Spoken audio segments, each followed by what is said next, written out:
added. So, as we all know, that in the world, the trade is moving towards sea, and it's a part of contract. Along with this, it's also part of ownership. In this bill, there is one element, the current Section 2 of current bill, the rights of a bill. In the interest of endorsing it has been made, and liability of all goods, which is already mentioned in their names. So, Bill of Lading Bill 2024, in Section 3 of this bill, the provision has been brought that the real owner who send the goods on ships, there not be any tampering. In Section 6, it has been made competent that all the provision of this act, necessary instruction can be issued. The current bill is a legal document. In India, 7,500 kilometers, and it's very active in 2023. In the world trade, 16% has been our contribution. India is connected with sea, and it is emerging as a link of cooperation. 95% of trade as per quantity and 70% as values it bears. By the passage of this bill, the goods will be transported through waterways in a very protected manner, and it has been received by the real owner. So, while speaking on this bill, I would like to draw attention of Honorable Minister to my Narani River, which crosses my constituency Gopalganj. In last many years, 6.6 crore was allocated by ministry, and the work was started, and 2 coast banks were constructed. Gandak was also declared as Bhaisa, Lotan, Barai, and Ganges up to Hajipur. National Waterways 3, it has to be linked with that. In a study report also, for it has been considered appropriate shipping and navigation.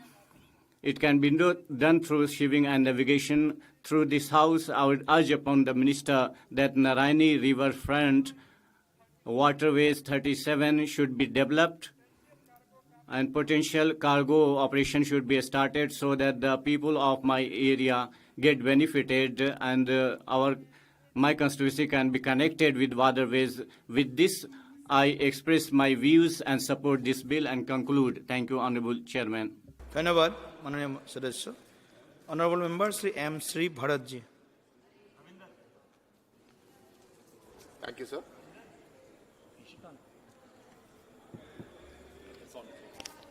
Thank you, sir. I rise to speak in favor of the Bill of Lading, Bill 2024. So, largely the intention to really provide legal framework and ensure that any open ends are tied up with this bill is a part of the larger agenda to improve and strengthen the maritime sector. And we support this. In the recent past also, we've seen incidents of illegal goods being shipped in, but then the question mark arises on who takes ownership of it, who has the liability for it. I'm glad that this bill does that and also gives flexibility to the central government to issue directions as and where needed based on the current changing circumstances. Speaking about the maritime sector overall, sir, I'm happy to see that our overall cargo handling capacity has doubled from about 800 million tons per annum to about 1630 million tons per annum as of March 24, indicating the commitment of the NDA government towards developing maritime trade. 9 Indian ports are ranked amongst the top 100 ports globally, and I'm sure over the years many more will show up on those rankings. We're seeing how global events are disrupting maritime trade, like the Russia-Ukraine war, that are leading to shipping delays, higher costs, and impacting all our industries. And a large part of our trade, over 95%, happens through the shipping sector, and 70% of the value comes from the shipping sector. So, sir, there are many things that we need to do to ensure that we remain competitive and increasingly compete with the global market in this. I think the resources that need to be put in this direction, I have a few points on that, sir, which I would like to put in front of you to the government also. One is the high freight costs that have increased in the last few years because of the global uncertainty. How do we reduce that? The next is the shortage of containers. I think India should invest more into developing our own containers. The dependence of carriers from international companies, I think doing more manufacturing. So recently, the Hindustan Shipbuilding Yard in Visakhapatnam was awarded a contract for building 3 ships. I think we need to be doing a lot more of that, and not just building more ships, but building the so-called mother ships, the really large ships which require drafts of 18 meters or more. In fact, in Visakhapatnam, we are unable to receive that because our draft sometimes doesn't meet that depth requirement. And the major disincentive right now is that the shipping lines are expected to invest into that dredging behavior, which often doesn't happen. So the request is, if the government can provide a dredging subsidy to places like Visakhapatnam and other parts of the country, I think we will be able to bring in and reduce the transshipment costs so that we'll be able to do it in our ports itself. The next, sir, is within the shipping ecosystem, a small request from my parliament. We have invested about 100 crores to develop a cruise terminal in Vizag port, but not having a e-visa facility over there is limiting our ability to conduct more cruises over there. Request that the government takes a favorable view on that. I also want to appreciate the government for the turnaround time in major ports. In 2013-14, it was about 94 hours. Now it has come down to 48 hours in 23-24, showing a massive improvement in the efficiency of the shipping sector. And there are many other points, but overall, I think investment into this would be critically relevant for our future, and Andhra Pradesh would be very happy to partner on this, because recently we have announced our maritime policy. We have almost 1,000-kilometer coastline, and we have notified about 14 ports, both large and minor. And we will actively seek the support of the central government and support any regulation that makes this industry more transparent, more agile, and more ready to adapt to the changing global conditions and make us a competitive force in the maritime trade. Thank you. Honourable Member Sri Birendra Singh Ji. Birendra Singh Ji.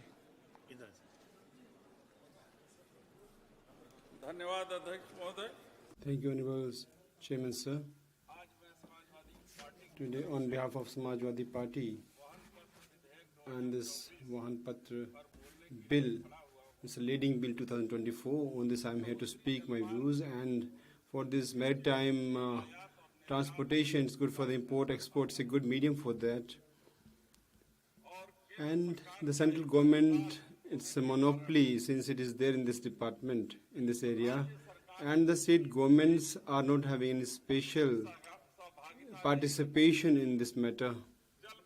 And this water transportation is very good for the economic condition of our country. It's a very important medium for our economic development. And for this reason, the import and export agencies which are there, and the safety of the goods and this lading of that, and how this can be imported exported from the foreign countries. And this is a very cheap and very affordable thing. I think this system doesn't prevail well in a country, and we want that the bill which is being brought here, in that bill of Leading Bill 2024, the safety of tradesmen's goods must be ensured, and the damage and the charges which are taken by the ports on that, in the pretext of that, the businessmen are being exploited, and that exploitation may be lessened and it can be simplified further. And the damage which is caused to the goods, the insurance companies have to come forward to give the proper compensation. But they are avoiding this proper compensation. So I would like to tell to the government that the bill which is being brought forward here, that bill should be modified further, and some arrangement should be made so that The insurance companies which are not giving compensation in time to the businessmen, they're not paying in time. They have to pay within the time limits. It has to be ensured. And Varanasi district from where I come, the government has decided that this Ganges transportation and the passengers, the facilities which are given to the passengers and the way the leading and the transportation which takes place, which has to be made available, these facilities should be given there so that the transportation freight and the fare may be reduced and the businessmen may be getting benefited, and how this dearness and the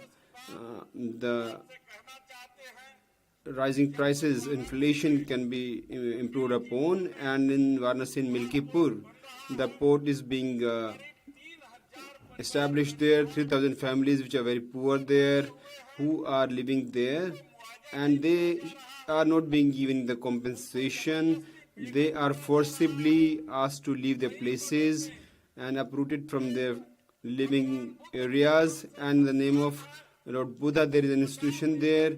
50-acre land is there that is being confiscated by the government forcibly.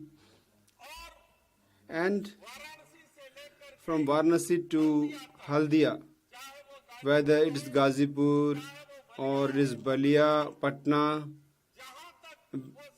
and the facilities which are there, and the port which is being established there, the land of the farmers who are in the vicinity areas, and the road which is being constructed, they should be given proper compensation, which is not being given to them. In Varanasi, the transportation success percentage is 0.01% only, not even that. And the passengers facilities in the transportation and through these waterways was being tried by the government. And this transportation through the waterways was such the buses went this with all fanfare that was started by the government, and that ship was seen off. But when it was going to all the places, the silting is so much that this used to get stuck up. Then somehow it was being removed from behind. It was being forced to come out of that silt. And Balia also it got stuck up in the silt. In Patna also it faced the same problem. And lastly, this journey, which was to be done in 15 days, that journey took 1.5 months, 1.5 months to complete this journey. It took 3 times more the time. I know that the Prime Minister is having this dream that from Banaras this waterways transportation should be started, and that's why through you I'd like to tell and request Honorable Prime Minister Modi ji that the necessary money has to be provided there so the poor can get compensation, so that the Ganges can be deepened further and can be cleared of this silting, like desilting can be done. And there is not sufficient water in Ganges, and the pumps for this irrigation get stopped. The farmers are not getting the water for irrigation. In the summers, people don't get the water. So you can imagine that in these conditions, the water transportation, how it can succeed at that place. That's why through you on this bill, I would like to express my views that you may provide necessary money or the funding for that purpose. And as I said earlier, that this import and export, these tradesmen who are doing that, they should not be exploited further, and their insurance should be given for the damage and the charges. They should be given comfort, and all this arrangement should be done by you so that this cheap and affordable transportation facility can be given to the people. I would like to thank Honorable Chairman, sir, and with this I conclude here. माननीय सदस्य से अरविंद सावंत जी. Thank you, Chairman, sir. The bills of leading bill 2025-24. On this bill, I would like to express my views over here. The Honorable Minister has placed it with some recommendations, some comments on it. While doing so, he spoke about the Asmita of India. I did not understand where the Asmita lies in the bill. Because the bill was a colonial bill, was there in 1925, which was based on the Visby rules. Huggen Visby rules. Those have been changed. Simplification has been done. You yourself have accepted it, that you have done a simplification in the bill. The major changes in the bill is replacing the term rules with applicable rules reflecting modern standards. The bill also grants the central government the authority to amend these rules through notification in the official gazette, allowing for a swift updates while maintaining parliamentary oversight. I welcome this bill. It's not that I am opposing the bill, but there are certain lacunae in it. The perspective of the bill, the aim of the bill, the object of the bill. While doing so, do we look at the fact, what is happening practically? When you say that the substantial aspects of the said act are relevant in the present context, since it is a pre-independence legislation, the language therein requires simplification without changing the substance or spirit of the provision, so as to bring in line with the drafting practices followed in recent Indian statute and in order to facilitate ease of understanding. With the ease of understanding and ease of business, there are two terms are different little bit, I feel. Simplification of the language of the provision of the Act by dividing long sections into sub-clauses in the bill for ease of understanding to the extent possible without changing the substance or spirit of the provision. The fact that you have not changed the spirit, not the structure also, not the substance also. So what is the change in it? And what for it has been brought? Just for the sake of that, it was a colonial bill. Now Indian government is bringing this bill. So therefore the Asmita is coming in your mind. I don't know where the Asmita is lying in this. But the fact remains, sir, some of the clauses when you say that right of stoppage of transit or claims for a freight not to be affected. Now right of stoppage of in transit, the pirates are also stopping it. What is the provision to protect that? Something has to be seen in any port. The jurisdiction of the sea miles is given to the state government. Certain level, certain areas, certain kilometers, the state government will control. Beyond that, the central government will control. International border also comes in. It happens in the case of the fishermen also. But now the case is that stoppage, when you want to do the stoppage, any right of stoppage in transit or any right to claim freight against the original shipper or owner, any liability of the consignee or endorsee by reason or in consequences of his being such a consignee or endorsee or of his receipt of the goods by reason or the inconsequences of such consignment or endorsement. This is not a simpler language. When you said you wanted to simplify, it is not simplifying it. It is creating more confusion. So let us be very simple on this thing. And the most dangerous part of it is, as far as I am concerned, I feel that the central government may give such direction as may deem necessary for carrying out all or any of the provisions of this act. Now there lies the issue. There it is challenging to the federal structure of the country. It's my opinion, because we have a maritime board in the state. Now what will happen to the maritime boards in the state? You want to do something good. The loading is done at one port, the unloading will be done at the other port. In between the transit is there. In transit, I have said about the pirates also. Now once it arrives over here, what exactly we are going to, the consignee will be, or endorsee will be responsible for suit and everything. That is correct. That's the correct provision. But the fact remains, sir, when you want to do this, you have to have a good ports and have to have a maritime board which is functional at the state level. Now, that maritime board should take care of what exactly the central government wants, or you want it through this bill, whether that maritime board is going to carry that responsibility or not. Who is going to carry it? Central government.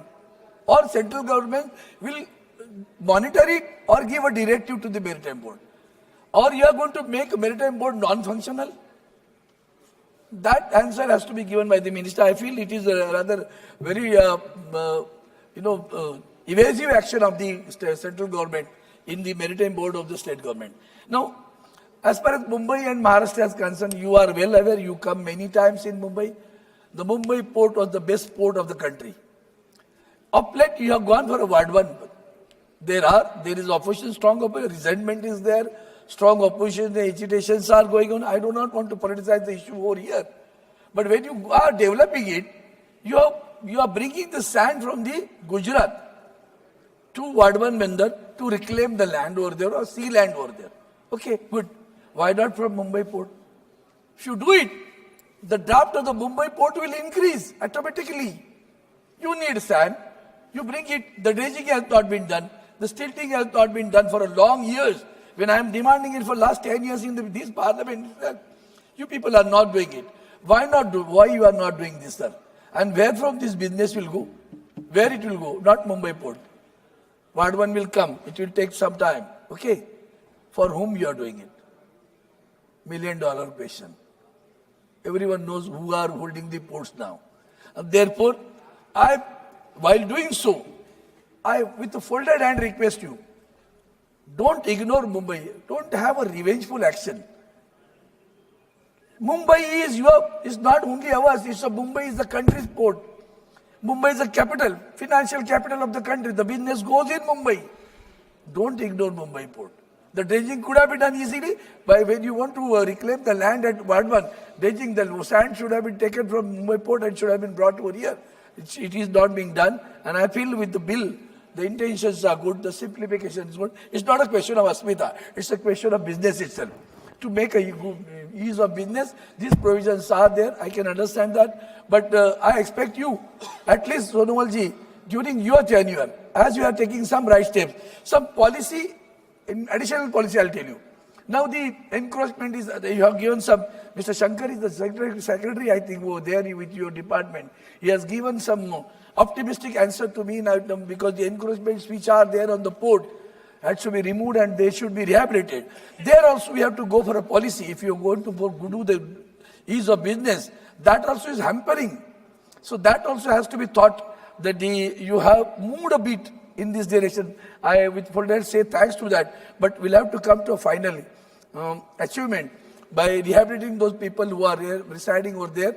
That should also be done. The Mumbai port should be taken up. You must give a priority for the redevelopment of the Mumbai port. Sir, thank you so much, sir. Thank you so much. धन्यवाद जी, धन्यवाद.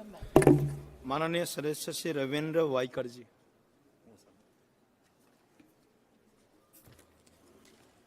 धन्यवाद सभापति महोदय. Thank you very much, Chairman, sir. This bills of lading bill 2024.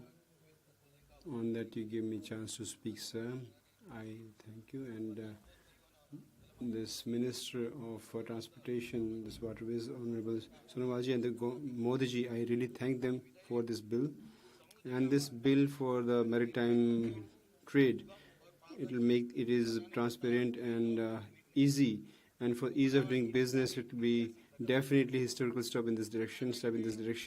And first of all, I would like to congratulate and thanks Honorable Prime Minister Modi ji that for this deep water transportation and this foundation which he laid recently. For that, I thank him. And 76,000 crore is approximately that port is going to be among the top 10 ports in the world. And this for the transportation of business is becoming a global transport hub, and the export capacity of a country will be enhanced. Definitely it will be 2 times, and with this project more than 12 lakh direct or indirect jobs will be created, and the local economy will also get the upliftment. Bill of lading bill in 1856, it is being modernized here through this bill, and this bill of lading bill 2024 on this matter. I come here that this old law of Britishers, it has been modified here, and this will definitely enhance the Indian maritime system, and the better standards of this maritime will be followed here. And Honorable Chairman, sir, Bill of Lading Bill and the legal structure of this bill is a very important document, that this shipping and this transportation contract will be strengthened further, and this transfer of the ownership also, and the responsibility and the liability is clarified here. And this change right of transfer, which is done through this bill, there is a provision that the recipient and the third party on this ownership which is being transferred, they will have all the responsibilities and rights, so it will be easier. And bill of lading bill is on the conclusion laden of cargo, on that it's clarified further that this bill of lading is going to be a good, and in any condition of dispute this will be the decisive. So as some members also mentioned in this regard, that here the rates whichever will be there, on that the documentation through this bill will be decisive, and in this law, in this it's clarified further. And the central government has got the power to direct, and the government will have the right that this bill implementation for this guidelines can be issued by the government, and this bill's positive effect will be such, the impact of the bill will be such that this it will be making it easier, and the lading or the transportation of cargo handling will be definitely better, and the logistics centers will also be strengthened further, and the exporters will get the better tenders and the better facilities for the export. It will be ensuring the better facility with them. And through this, I would like to say that this maritime business of our country will be having greater importance, that in 2024 the main ports of our country, the capacity which was there, it was just 800 point MTP was only, which was in till 2024 it was 1100 MPA, which has been enhanced further. 98 ports. 98 core modernization projects have been completed, and the cost was 32,000 crore rupees. The annual cost the capacity is 32 MTP, and it has really increased. Now, inland waterways, in this regard, I would like to say that the freight on inland waterways was 2,133.03. It has increased by 7 times and now in the present time. The Cruise Bharat mission, launched from Mumbai, is going to encourage tourism. Mr. Speaker, sir, Mr. Chairman, sir, in Mumbai, the Cruise Bharat mission needs to be expedited in terms of its development, because if we have to strengthen Mumbai port, we have to look into the Cruise Bharat mission also. The government should give concrete shape to this mission. This is my first demand. And the second is, which is northwest Mumbai, there's an area called Wasava. In this area, Wasava jetty needs to be made. There are areas which are having too much of inundated water, rainwater. In this area, we need to have this jetty. We need to have such jetties, and I had met the Honorable Minister also in this regard. Between Mumbai and Konkan, we need to have certain waterways, and this is the demand of the people since long years, especially the farmers. They need to have water for growing vegetables, and the vegetables which are going through the waterways, they can reach Mumbai easily. So if we have Mumbai waterway, then all those goods and articles that are perishable can reach through waterways in much, much lesser time, and this is going to give direct benefit to the farmers of Konkan. The port infrastructure in Mumbai and other waterways needs to be strengthened. This is something where the logistics sector needs to be stressed upon, and this is how it is going to streamline the whole things. Blue blending 24, and the safety and security of the industrialists. I feel that the government would look into this aspect and they would provide prosperity and a very good logistic foundation to the entire developmental work in terms of waterways. Thank you. सदस्य श्री भास्कर भगाड़े जी.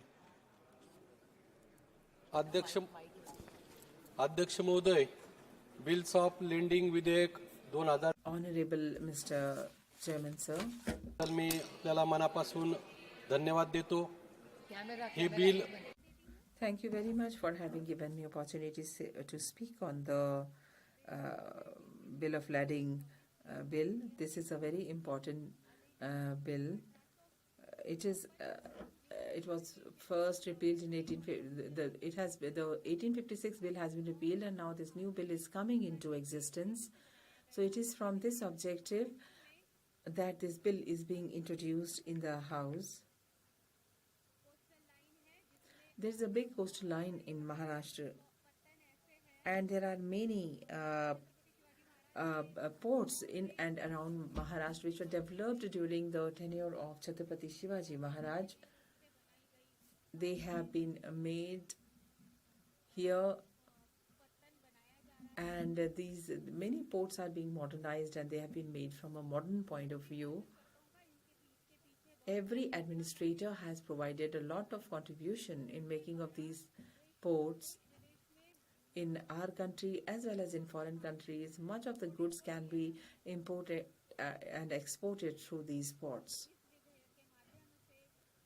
Through this bill, the trade is going to be very easy, simple and streamlined. Digital and electronic bill of lading should be provided a legal status through this bill. But the poor farmers, the small entrepreneurs, the traders, they can face certain problems.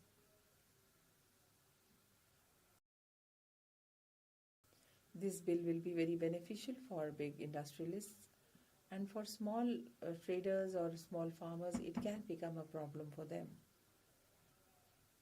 Many of the securities have not, cyber security has not been taken care of, because if we have some cyber crime or there is a cyber attack, then the farmers can face a lot of problem. The Indian shipping companies will be facing a lot of trouble. There is no transparency, but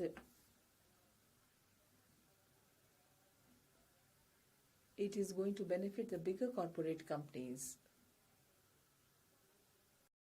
There are many procedures which are going to take place digitally, and the bigger companies would be more facilitated than the smaller ones. There is no simple procedure for the small farmers and small vendors or traders. This bill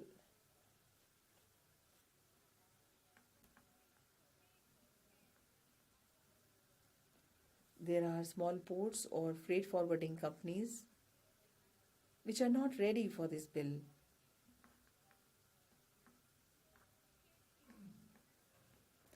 The government needs to make some improvements in this field for the small farmers, small traders, and the bill needs to be brought at the international level.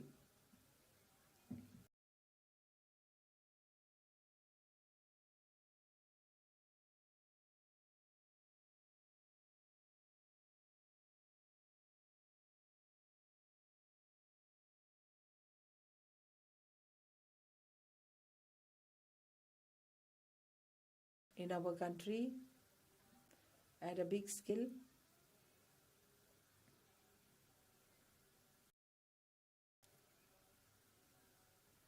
the farmers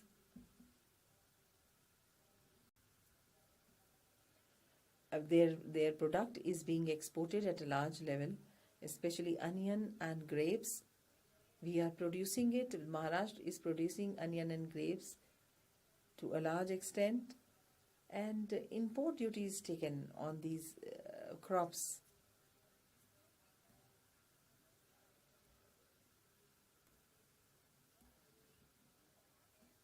those who need to give prices for this. The farmers are not getting the minimum remunerative prices on all these crops. So there needs to be export duty, which should be zero. The export duty should actually be zero. And in terms of sugar and ethanol, these industries are facing crisis. On the one side,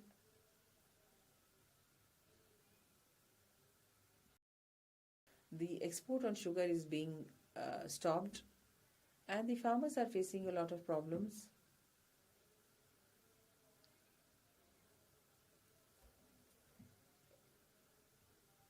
We need to have a new mechanism, and we need to understand as to which crop is going to be grown and what amount of production is going to take place. This prediction should be mailed, how much we will have to import such a crop or export such a crop. So all these studies should be made in advance. The import-export policy should be made after studying all these aspects. In my district, there is a place called Tipani, and this question is lying unanswered for the past so many years. On the one hand, we have the dye port, but in my district, Nasik, in the port of Nasik, there are different crops. They need to be exported, and so much of problem is being faced. So there is a connectivity. If we increase that connectivity at Pargam port, those people who are indulged in fisheries, we also need to help those people who are in fishing industry.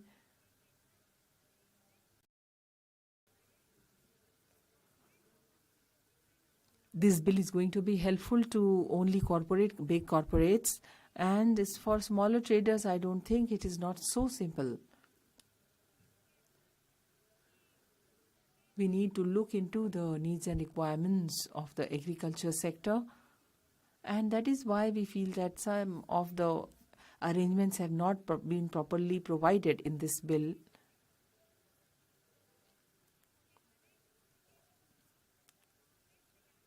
We need to have cold storages for export of products and crops.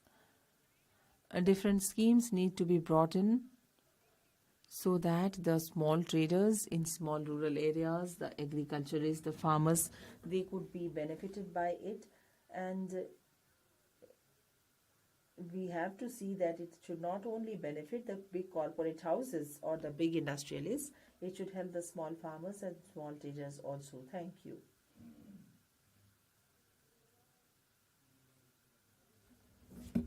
Party leadership for giving an opportunity to speak on this very important bill. Sir, this Bill of Lading 2024 was introduced on August 9, 2024. It seeks to replace the Indian Bills of Lading Act 1856. Now, the Act provides a legal framework for issuance of bills of lading. A bill of lading refers to a document issued by a freight carrier to a shipper. It contains details such as the type, quantity, condition, and destination of goods being carried. Now, the Act states that a bill of lading is conclusive evidence of goods on board. It grants following persons all rights of suit and liabilities regarding the goods. A, the receiver as per the bill of lading. Second, any third party to whom the receiver may transfer the ownership of goods. Sir, when we are discussing the bill of lading, it is but necessary that we get into a discussion of shipping and shipping related matters, because the entire issue is related to shipping. In this context, I suggest the government should facilitate to modernize the shipbuilding industry in India, as we have huge potential to compete the shipbuilding industry in the world with the global industry of shipping. Now, when we speak of shipping, the name that pops up is the Shipping Corporation of India. The Shipping Corporation of India has played a huge role in contributing towards India's economy. And both during peacetime and during hostilities. But provisions in this bill makes one wonder what the real intention is by bringing this bill. Has the government involved all the stakeholders in formulating the bill? Or is it to dilute the stake of Shipping Corporation of India? At first glance, it seems that the bill is to carry forward the legacy of this government to hand over every aspect of our economy to their most favored businessmen. It's not a mere allegation, but because we know who it is. Now, there are certain factors that I would like to suggest to the government when the government is calculating the impact on the shipping industry by trying to bring this bill. Some of the related problems plaguing the shipping industry are container shortage, surge in freight rate and shipping cost, shipping delays at the ports, and turnarounds at the ports. Now, some of the major problems are at customs and immigration, complex documentation, inaccurate or incomplete paperwork, goods misclassification, valuation issues, delays due to strict regulations, potential for corruption, lack of transparency in the process, and difficulties with classifying restricted or prohibited items, often leading to significant delays in import and export shipments. Key points about custom clearance issues in India at the ports are documentation challenges, missing or incorrect information on customs declaration, invoices, and other required documents that can cause delays. Incorrect classifying goods can lead to incorrect duty calculations and clearance issues. Valuation disputes. Disputes over the assessed value of imported goods can lead to delays and additional charges. Regulatory barriers. Complex system of import and export regulations, including restrictions on certain items, which can be difficult to navigate. Bureaucratic hurdles. The customs clearance process can be lengthy and involve multiple approvals leading to delays. In some cases, custom officials may demand bribes to expedite the clearances of goods. So this bill of lading has to have provisions to ensure such practices are not allowed at the customs or at clearance places at the port. Lack of transparency. Importers may not have clear information on duty rates and other custom requirements, creating uncertainty. Technology issues. Glitches in the electronic customs clearance system can further hamper the process. Sir, recently, when we speak about shipping industry, the government has formed a 12-member panel to advise the government on the national shipbuilding mission. But sadly and surprisingly, why are the Indian shipbuilding designers not placed on the panel? Our shipbuilders have done tremendous progress and contributed in the shipbuilding industry in a big way. Some are involved in designs of corvettes, frigates, destroyers, passenger vessels, but none of them have been included in this particular panel. They are not only not included, but here we come to know that people who are nowhere connected with it are on the panel.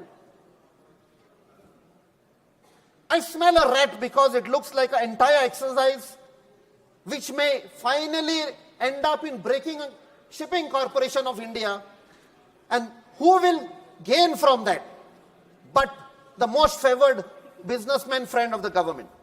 Sir, while presenting the budget, the Honorable Finance Minister announced a 25,000 crore maritime development fund, a revamped shipping building financial assistance policy to address cost disadvantages faced by Indian yards, a credit note scheme for shipbreaking in Indian yards to promote circular economy and infrastructure status to large ships above a specified size were also announced. Today, India holds less than 1% of the global shipbuilding market, but aims to break into top 10 ranking by 2030 and top 5 by 2047. Why not? We have to. But with such backward-looking provisions, are we going to break into the top 10? Sir, coming to my state of Goa, everybody knows we are situated on the west coast of the country. For centuries, there was sea trade that has occurred, taken place from foreign countries into Goa, and the shipping industry has prospered. The thrust of the government should be also to ensure that the shipping lines are exploited to the maximum so that it benefits not only the state but also the country in terms of economy. More trade, more business. Goa, unfortunately, was ruled for 450 years by a colonial power, again which came through the sea route. And as irony would be, today we are again become slaves of a trade which has come by sea, where the coal is being brought from Australia, and when it comes to the Mormugao Port Trust, which is now Mormugao Port Authority, again the coal has to go to other states like Maharashtra and Karnataka. So they are expanding tracks, they are expanding roads, and in the bargain, the beautiful state of Goa is getting destroyed. To the extent, a few days back, even the iconic, most revered temple of Lord Kapreshwar was demolished by authorities to facilitate this expansion. For what? And people who tried to save the temple have been booked. Even yesterday, sir, for facilitating this coal trade, when they were trying to expand the railway tracks, even the sarpanch, a lady sarpanch, has been booked by the authorities. Even the local authorities have become agents of the central agency to suppress. So I request you, sir, this bill that has been introduced, let us use it for the benefit of all the states and the country, instead of using it for certain trade which is going to destroy certain places like the way my state of Goa is being destroyed. Thank you, sir. Thank you, honorable member.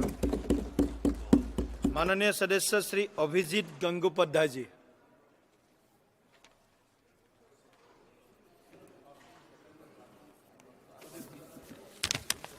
I thank my leader Narendra Modi ji, and also I thank Honorable Speaker while speaking in support of this bill. The bill, in the objects of the bill, what has been stated by the minister, no, it is there.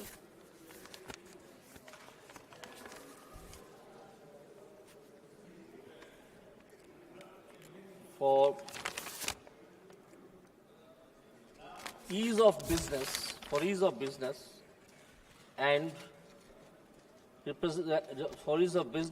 and for giving some directions to the persons involved in the business, which will take India at least 50 years ago. 50 years preceded from this time today by use of this bill. Now, one of the respected members were talking about sending some some goods were indulged in water, having some furnace oil, etc., and nobody knew who was the owner of the goods. Here, without giving any blow to the earlier bill which has been repealed by this act, without giving any blow, it has been stated clearly that the consignee would be accepted as the owner of the goods, where the property in the goods would transfer to the consignee. It is a deeming provision, it is a fiction of law, that while before this, in the bill of lading, the consignor and consignee was mentioned, and it was the consignor who was taken as the owner of the goods. Here, by using one legal fiction, it has been done that the property in the goods means the ownership of the goods, will be deemed to have been transferred to the shipper. That is the owner of the ship through which the good was being sent and also the consignee to whom it has been sent. The result, suppose 1,000-ton smuggled coal from West Bengal, is transported by ship from Bengal to some other country outside India, and if it is caught by any of the Navy or any of the water monitoring authority, then the first question would be, who sent this 1,000 tons of coal? This coal is coming to my mouth because of the reason that there is a coal scam, huge coal scam in West Bengal. Who is the owner of this coal? Who is the owner of this coal? Now nobody will be able to find it out. Who is the owner of the coal? Here it has been done that it is deemed, it will be considered, it will be accepted that the person who is shipping the coal is the owner of the coal. That's the advantage which has been created by this bill in modern terms instead of a bill of 1800. A bill which was framed in 1800. A new bill was required, is always required to come to bring the new terms in the Act. Here another very important is Section 2, where the liabilities also, not only the rights, liabilities also has been fastened upon the shipper, that is the consignee or the person who is transporting the good. Bill of lading is actually a paper, a document, which shows that who is sending the goods, what is the amount, where it is being sent, and to whom it is being sent. Bill of lading is a very simple thing. Bill of lading, some informations are given. Now it was always considered that the person who is sending the bill, he is the owner. Now in this bill it has been stated at the very outset, that is the object and reasons, to transfer of rights of suit and all liabilities to the consignee. If something happens to the good, who would sue? The person who has some insurable interest in the good. Why I am saying insurable interest? Because anything which is to be shipped is bound to be insured. So the person who has some insurable interest in the goods will sue. Now if the person is not available, if the shipper says that yes, somebody booked it, if the consignee said yes, I sent some money, but the person who sent it is never found, so there will not be any suit. But in the meantime, the shipper and the consignee has already been faced, has already been accounted for huge loss. So in this bill, it is stated that who will extract the money, that is the damages, caused due to the some problems which has been shipped in the goods, and not only the goods, some goods which is mentioned in the bill of lading but has not been given in the ship. Here ship, the word ship includes also any carriage by way, by road. Shipping does not always mean that it has to be shipped by a ship. Shipping is a term of insurance which covers also the carriage of goods by transporters through road. So, here if something is required to be done in the court of law, the person to whom the good has been transferred for shipment, not the ownership, to the consignee, not the ownership, he can also sue the person who is liable for the damages.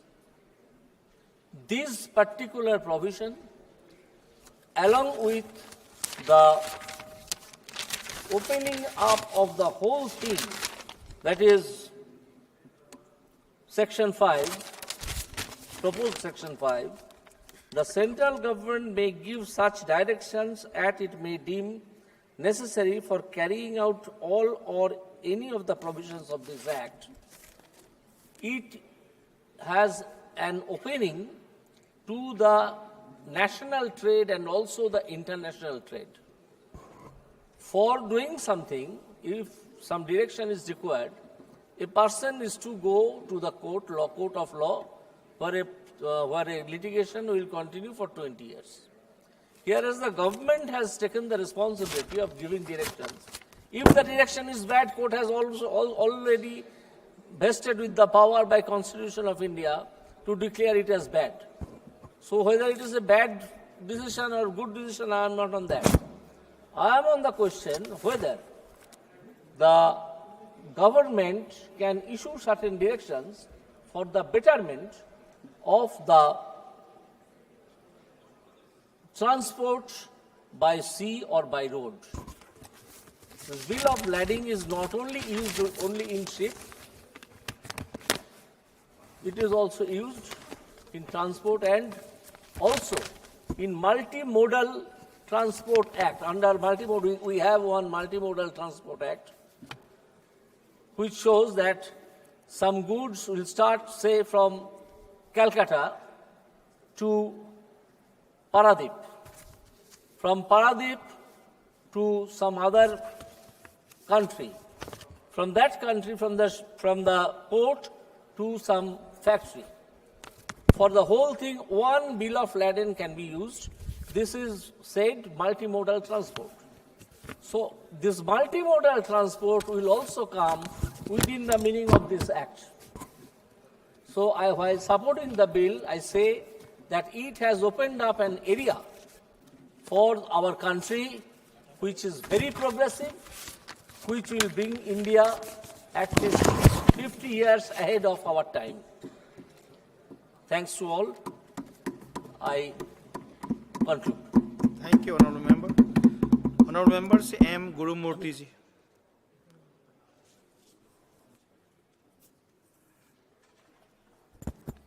Thank you, Chairman, sir, for giving me the opportunity to speak on the Bills of Lading Bill 2024. Sir, the new bill simplifies and improves the efficiency in the way we do business in terms of maritime trade, sir. Honorable Chairman, sir, I will call out few strengths and positives of the bill. First one, replacing the old 1856 Act is a big step towards modernizing and standardizing the trade in making India complete with global markets and standards. And second point, sir, this bill brings clarity in the supply chain and in protecting the interest of shippers, freight carriers, and third-party buyers, reducing any potential disputes, sir. And third point, sir, as India becomes fifth largest economy of the world, and in the view of the strides that we are making in Make in India movement truly complements such changes to the bill, sir.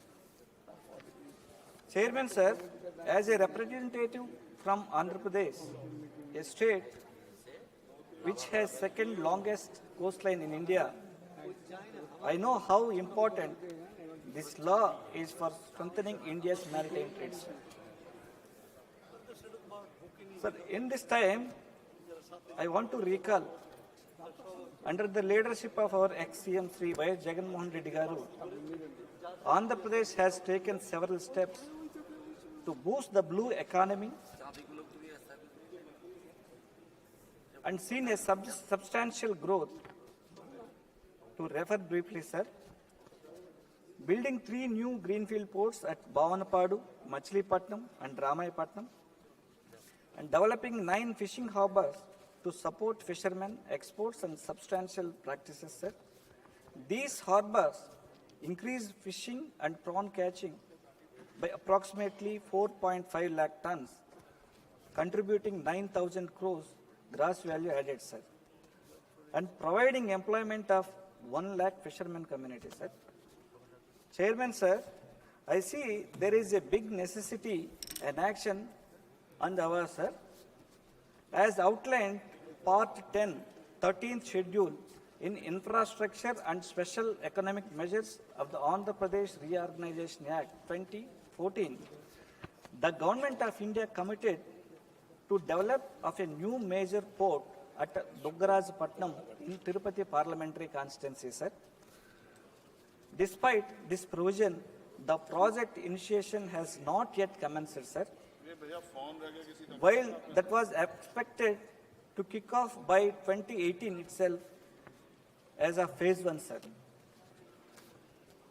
Chairman, sir, I urge the government to expedite the development of shipbuilding and port infrastructure at Duggarajpatnam in Tirupati parliamentary segment, sir. This project holds immense potential and regional economic growth and national maritime advantage, sir. Honorable Chairman, sir, I would like to call out few challenges of this bill, sir. First one, although the bill recognizes the rights of bona fide holders of bills of lading, it does not transferring bills giving support and encouragement to the small traders in propelling the maritime economy, sir. And second point, sir, the dispute resolutions are not heavily discussed, which could lead to unpleasant scenarios between consignees, shippers and the liability, sir. Rights under the bill, sir. And third point is, sir, I would like to call out for training programs to build the capacity formation that is needed in terms of infra, coordination and seamless coordination, sir. Thank you, sir. Finally, we support this bill, sir. Thank you, Honorable Member. Manane Sadasya Shri Chandrasekhar ji. Dhanyavad. Thank you, Honorable Chairman, that you allowed me to speak on this leading bill. Honorable Chairman, in 1856, the law which was enacted, and I went through this bill. After going through this bill, I find that there is only copy-paste and there is no change. You are just taking credit, and the government should be given medal for copy-paste and for taking credit that you have done this bill. You have just changed. The government is expert in taking credit, but the fact remains that this is an international law. On the basis of that, all the countries of the world, they have to work accordingly. If the government wanted some change, then they could bring the bill in electronic form. This is a digital world. Discussion takes place. We always talk about digital India, but the format you have produced on paper, many bills are being enacted because of manpower. There is much manpower here. if it came in electronic format, then many Indians could have got employment. But I want to say that our government is not interested in giving employment, and they are against giving employment. That's why they did not bring in electronic format. In Australia, if any goods is loaded on ships, inventory is created there, and if you had brought in electronic format, then India could have got benefited, and all people could have got employment under Waterways 2016.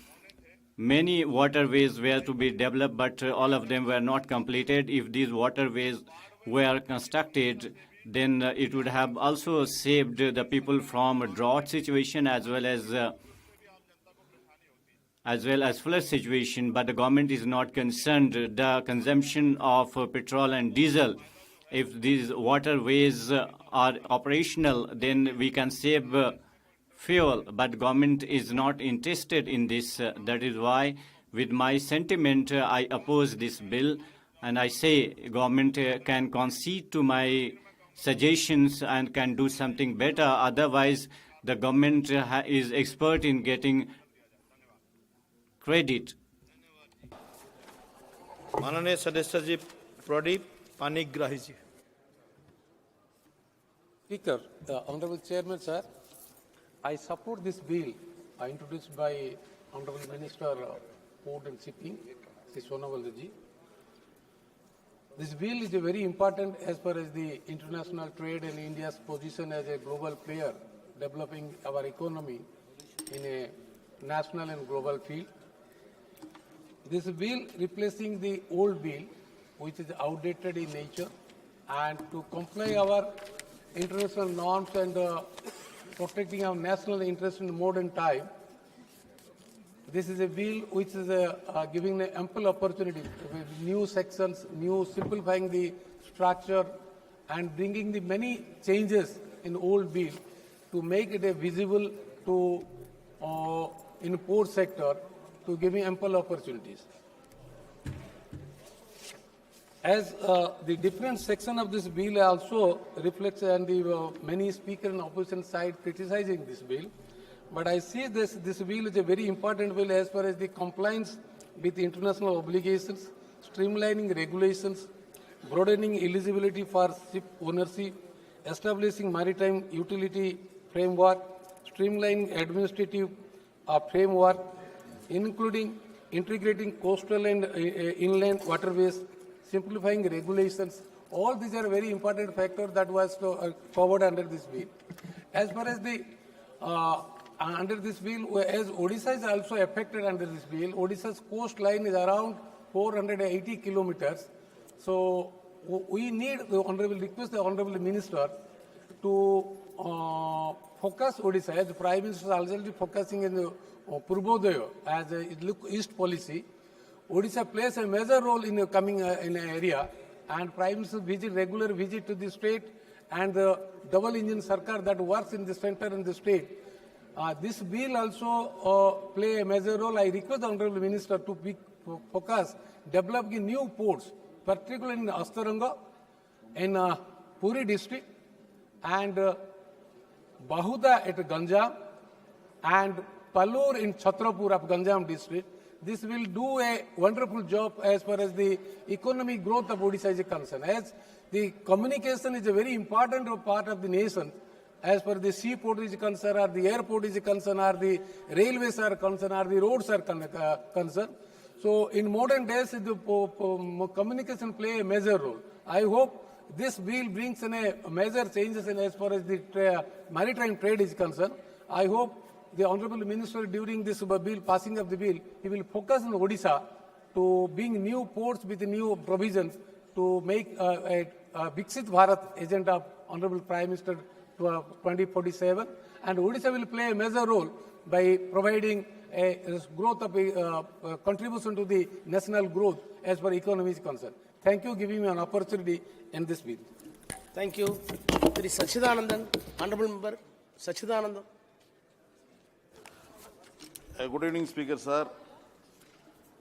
The exports from India have come to a standstill as shipping companies hiked shipping charges nearly 6 times.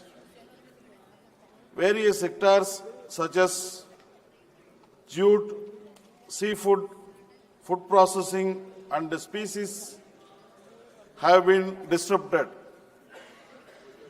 Items are all in stock. Due to this, hundreds of people have lost their jobs. It is said that the reason for the increase in price is the shortage of containers. Higher import costs lead to higher prices for goods ranging from toys to computers. Exporters say that the union government is doing nothing to tackle the crisis. Before COVID, a container that was sent abroad for rupees 2 lakh now costs up to rupees 12 lakh. The fare from Kochi to Shanghai, China was $1,200 to $1,500. China was now it was now risen to between $5,000 to $6,000. The Kochi-Dubai container fare has been increased from $300 to $350 to $1,000, and the Kochi-Colombo fare has been increased to $1,500 to $2,000. Due to the COVID lockdown, shipping containers are stuck at ports due to the shortage of containers. The Kerala Exporters Association said that the shortage of containers has increased due to reduced the imports from China.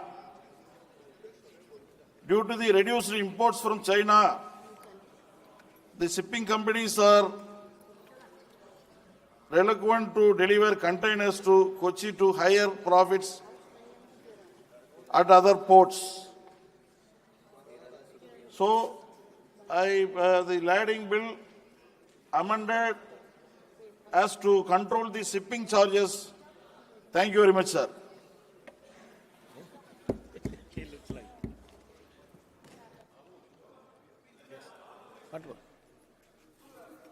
Rajaram Singh, Honorable Member. सभापति महोदय, Honorable Chairman, sir.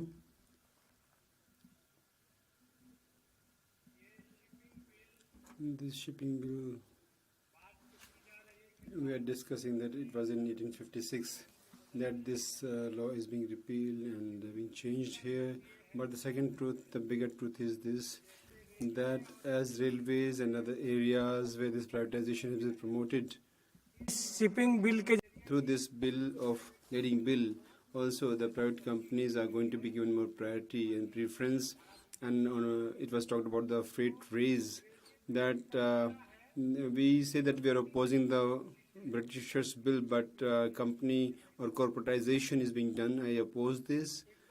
And one or two more things would like to be told by me in this regard, that the Setu Samudran episode was learned when the member was not here. In one newspaper report came that Setu Samudran, when the big ship is going to go, and an affidavit was filed by the government in the Supreme Court that Setu Samudran was nothing, and it was just a mountain. It's a natural creation, and there was no war of Ram and Ravana. And on one side, there's a politics on the Ram temple, and as far as the corporate interests are concerned, then through the affidavit is given to the Supreme Court in this regard. What is this? What kind of opportunism is this? And secondly, at one time in the country, there was a crisis of the pulses, and at the time, in the African countries, big corporate houses, they purchased the land, then they produced the pulses there, and through Adani's ship that is going to come to India. So this fair deal, and through this bill, it has been made facilitated it has been facilitated through this bill, and I want to say this is not fair. And third thing which I'm here to say is about the shipping industry in this regular work which is being carried out, about the regular employment is not being done. The contractual workers are being employed, and they're being given very less salary. For the regular jobs, these contracted people are being selected, and there is no discussion on that in this bill. And those who run the ship, those who work on the ships, for those people who are working there, or there, what is the condition of their lives, what is the condition of the laborers, and the regular employment, if it was there in the past, why it is being repealed now, why it is being done away with, and they're not getting this proper salary, and their condition of life is not worth living. So in the coming days, one more thing I'll say and I'll conclude.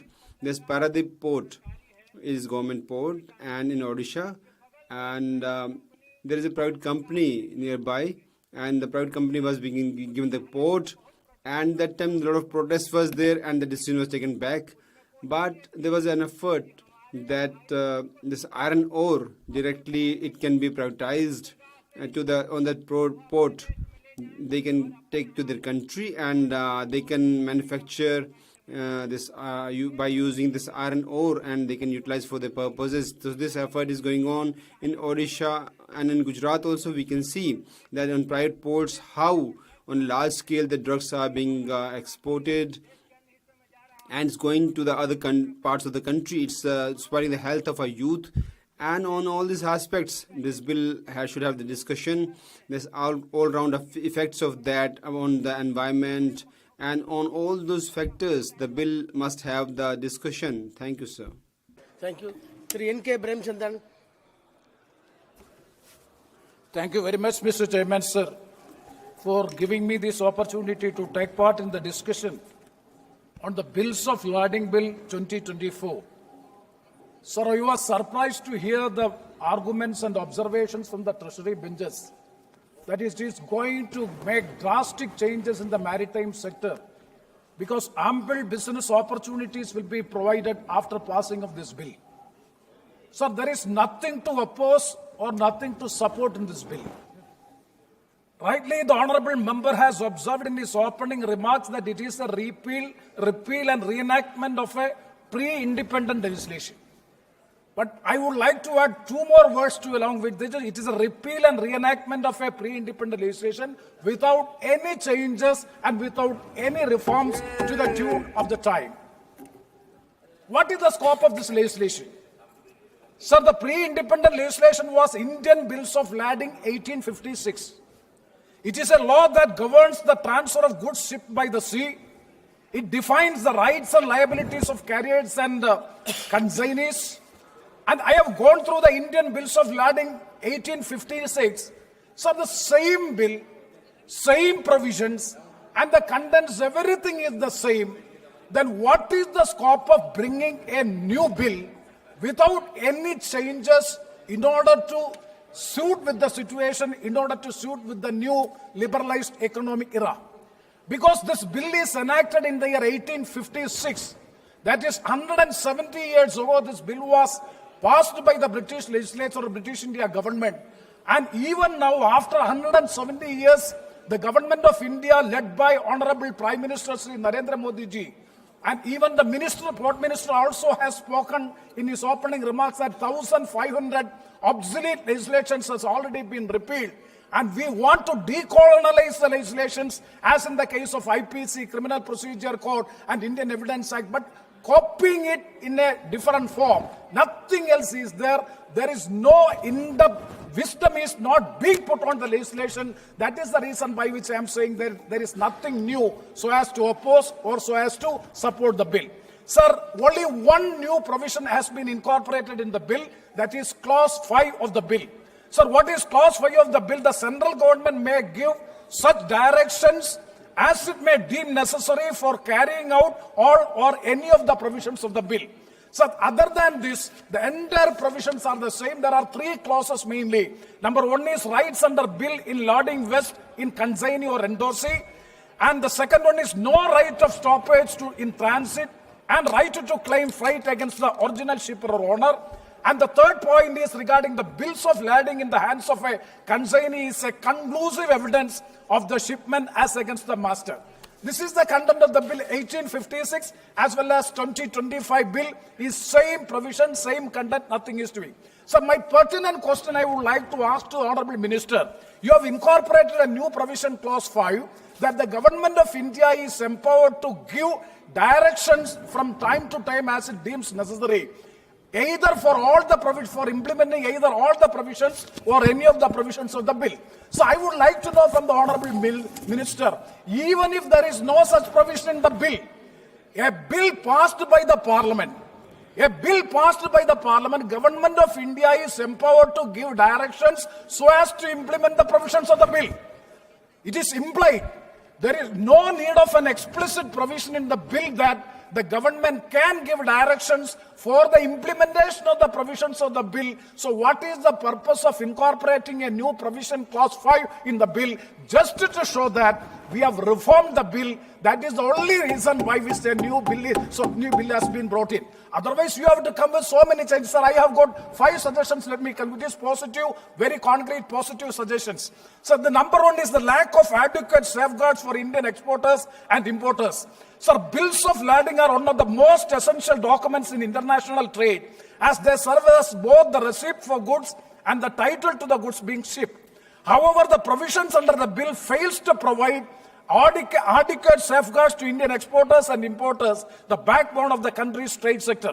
Sir, exporters who are primarily small and medium-sized business in India often lack the resources of bargaining power to negotiate the terms of international shipping contracts. While the bill introduces several standardization measures, it does not address the challenges faced by the Indian exporters in avoiding fraudulent practices, especially when dealing with the foreign shipping companies and agents. So I suggest a special provision for Indian exporters to have stronger legal recourse in case of disputes involving bill of lading, particularly in relation to foreign shipping companies. This could include establishing a dispute resolution mechanism specifically aimed at protecting the Indian interest. That is the first suggestion. Sir, 5 suggestions. It's very positive suggestions. And the second one is regarding the potential for increased cost of doing business. Sir, the bill, there is a lack of clarity on the regulatory framework that will govern the fees and charges related to bills of lading. The bill potentially opens the door for increased fees and charges associated with the issuance, transfer and please 2 minutes.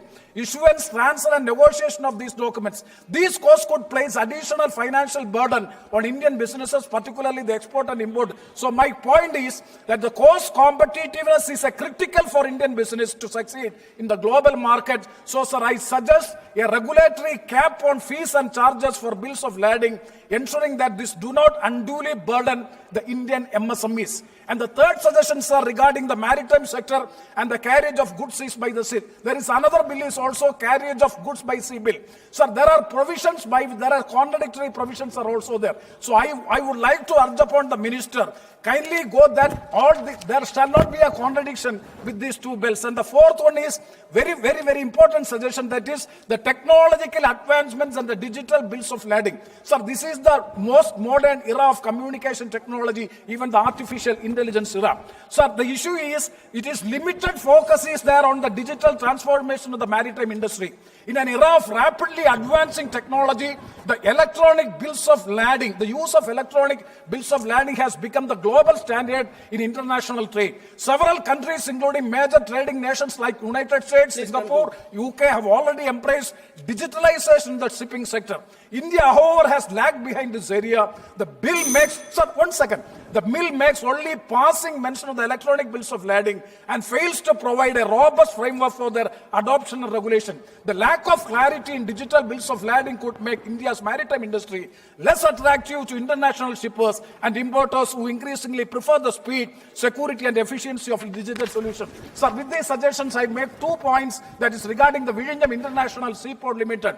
There was a commitment on the part of the government of India that after the completion of the WION International International Seaport Limited, there is an commitment on the part of the government of India that viability gap funding will be provided to the Vizhinjam International Port. But now the government of India is withdrawing from their commitment to provide the VGF. That has to be taken into consideration. And the last point, sir, regarding my constituency, there is a Kollam Port Honorable Minister, Mr. Suresh Gopi is also sitting. He is also from my constituency. He is born and brought from my place, and we studied with me in my college, and he is well aware of this fact. Sir, my point is that is Kollam Port, it has started since long. Unfortunately, it is not been operational. Yes, the government of India clearance has been given. There is a, sir, 1 second. There is a Minikoi to Kollam ship travel possibility is there from Lakshadweep. That may be considered. With these points, I in a way support the bill.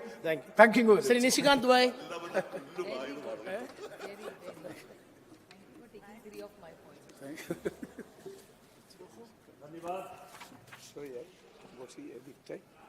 धन्यवाद सभापति. Thank you, Honorable Chairman, sir. Sir, this bill, it's a small bill if we see it. There is a dish in our side that the things which appear to be small can really cause a big effect. And the effect of this, as the earlier speaker mentioned about this, Honorable Prime Minister in last 10 to 11 years, what he did, I think he does not know about that, or he doesn't want to understand, and the role of opposition to just oppose is visible here. And 1876 Act this was, and in between the government of India for this information of this house after 1876, 3 times international commitment in 1921 when the Britishers were here, Brussels agreement was there, and it was said that this drafting will be changed on that bill. And secondly, when Congress was in power, Janata Party in 1978, and then in 1989 when the Rajiv Gandhi government was there, on international forum he mentioned that about lading this Vahan Patra or this lading bill, and how this goods will be delivered, who will be the owner, how it will be imported, exported. We will make some amendment, and in 1992, finally Narasimha Rao ji on that he signed. And from 1921 to till date, to 2025, no government have thought about it that this 1876 Act has to be changed. अभी repealment की बात हो रही. Now we talked about repealment, Honorable Chairman, sir. For the information of this house, I didn't want to go into this, but Premchandra ji, for information, because you mentioned that the government takes all these kudos, and they have just repealed one act of the Britishers' times. I would like to inform that 1874, for this information of this country and this August House, in 1874 there was a bill by the Britishers, Grammatic Act Bill, because they felt that in the movement of independence, this drama or this play or this song which is being sung, that people who come on roads and sing, that is the treason. And the 1874 they had this bill, a dramatic bill, that 10 persons, when these 10 persons come on the road, when they come dance, sing, and if they need to do any kind of drama, if they do so, then they will be jailed. And on the basis of that act, Honorable Chairman, sir, don't you think that this, the bridegroom could have gone to the jail? And in 2024, this Prime Minister of our country changed it. And do we know that we had these kinds of act, and this bamboo was considered to be grass, and Northeast economy was based on this bamboo. For 150 years, this was an act that this was made a grass by us. Whether they should have been repealed or not, we should have thought about it. These 2 acts, I feel that for this house and for this country, we must know that 1500 acts which have been changed. Out of that, how many types of cheap laws were made by the Britishers, and it was required to change them. And similarly, 1876 Act also there. This is the same one. And you can understand that's the complete story. Business Advisory Committee meetings was there and discussion was there that we can talk on the tariff. And the Yuvraj or the Prince of Congress comes here and says that on the port it was this drugs was caught and this port was this and that. Did you ever think that why this 2611 happened? And in Bombay, how this big incident happened? Whether you thought about that what did you have and what is this leading bill actually? From this year to 4 or 5 years ago, if you see, then this country almost 50,000 crore drugs business was going on. It was caught, and our youth was being caused this detrimental health. And if you talk about bilateral, we say that this telecom manufacturing is rising, and from China, the goods should not come in this country. And you say that single plastic use has to be done away with. And you say that the minimum import prices has to be imposed, and the steel sector, the dumping yard which we had created in this country, it should not come here. Agreed? And we accept all your things that America, if they have this tariff on us, our trade should grow at some other place, and we should have our own manufacturing sector. We should give it growth. And the opposition led by Rahul Gandhi ji, it was mentioned, you don't know about the manufacturing. Okay, it's okay, we don't know about the manufacturing. But this leading bill must have been read by him. What have we done? And today, if you see, suppose with Pakistan, we don't want to have any trade with them. And we consider that enemy nation. And with Pakistan, we have stopped our trade. With China, we are not going to grow our business because of our security, because of our manufacturing interest and textile also. Before this whole world, we can see the condition of Bangladesh, China. In textiles, we want to grow further.